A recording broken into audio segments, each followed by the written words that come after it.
Well, let's bring in Sultan Barakat. He's a professor of public policy at Hamad bin Khalifa University. He joins us from York in the United Kingdom. Good to have you with us. So, Sultan, first of all, this is the second time we've had a Hezbollah video release in just a few days. How significant is this?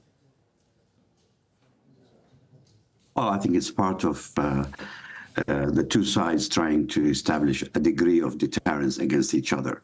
Hezbollah is basically saying to Israel, we can penetrate your air defense system. We have the reach. We've got the information. We know what are the key targets as far as the Israelis are concerned.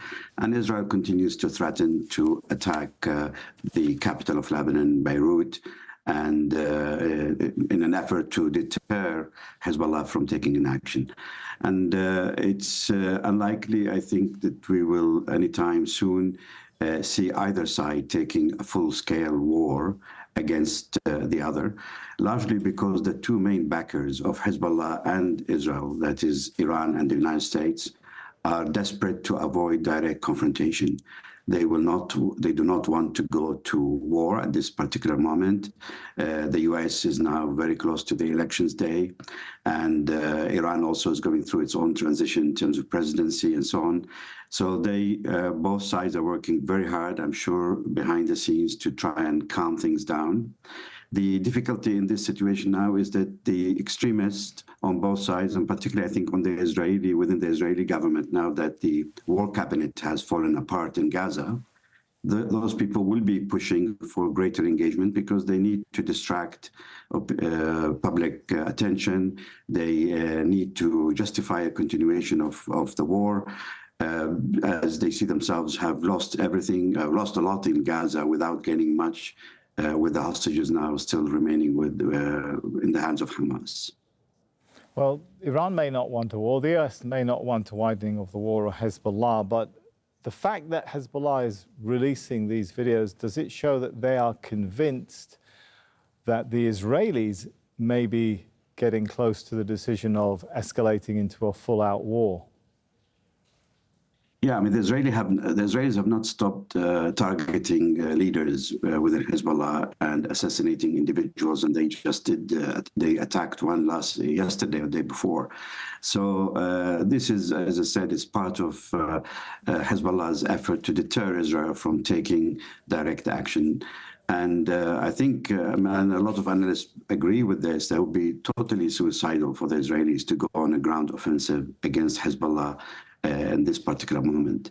They need to keep in mind that Hezbollah, throughout its engagement in Syria, has gained a lot of expertise and tactical advantages on the ground. Israel will not be able to simply drive across the borders as they did back in 2006. This is going to be a totally different scenario. And the only card they hold is to attack the capital in Beirut in the hope that the rest of the Lebanese will weigh in and deter Hezbollah from going any further. But now that they've lost, they both have reached this balance of tit for tat over the last 8 months, attacks, small attacks, skirmishing across the border and so on. The best thing is just to settle for this. I mean, any further push towards an escalation will be totally disastrous. Sultan, how significant are the reports that this morning a Hezbollah drone, managed to evade Israeli air defense systems and hit a target inside Israel?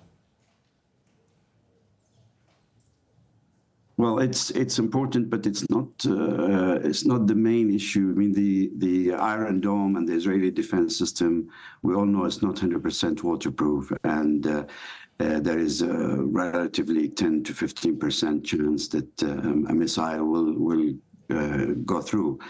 But it does show that they have the capability and they have the willingness to target sites within Israel, and it's a warning signal for the Israelis, which I and a lot of people hope that they take it into consideration and they do not escalate any further with their war in Lebanon. Let's talk a little bit about Gaza, and we're seeing an increased pattern of attacks in the last, 24, 48 hours of refugee camps so-called safe zones, areas in the West that people had been told to go to, being hit. What do you make of what's happening there? I think it's a way. I mean, when we look at this, it's another addition to the long list of crimes against humanity that have been committed in Gaza. But the tragedy of this one is that it was Israel who self-declared those areas as secure and areas, and encouraged millions of people to move into these areas. And they should have done this on the basis of knowing that there is no infrastructure for Hamas in this area. So they have selected the areas in the first hand and moved the people there. And now they're claiming that they're targeting Hamas bases within that context.